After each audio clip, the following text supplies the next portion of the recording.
nkwanirizaako gwe munnange akyagyekuumiddeko ensi Buganda anti munnange ensi Buganda nkono okwekwaffe Kabanda Musoke owennabalanga Bukoba Kyaggwe nze kubuuzaako nateera olunaku olwaleero kansuubire nti munnange oli bulungi. Olunaku olwaleero nkutuusaako ekika eky'Akasimba. Munnange ab'Akasimba musembere ate muwulire bino. Ab'Akasimba akabbiro kaabwe ngo akabbiro k'Abakasimba yengo. Ate omukulu w'ekika ky'Abakasimba ye Kabazzi ekyango wali eri mu Mawokota.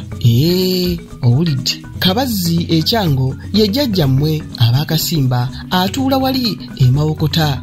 Emibala gy'Ab'Akasimba gye gino. Kiiso bwe kikulaba obulungi naawe okiraba Kababembe ejo nno gy'emibala gy'Abakasimba. Munnange gino gy'emirimu gy'Abakasimba gye bakola mu lubiri oba mu Buganda wano.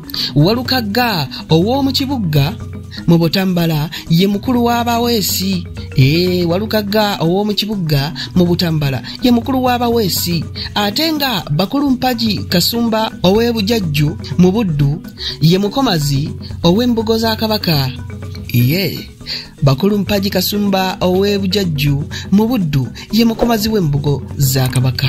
Ejo nno gy'emirimu gy'Abakasimba abange. Nzize ennabalanga Bukoba Kyaggwe tuddingana ate ku mulundi ogunaddako nga nkuwa amannya agatuumwa mu kika eky'Abakasimba. Ayi Katonda nkuuma Namulondo.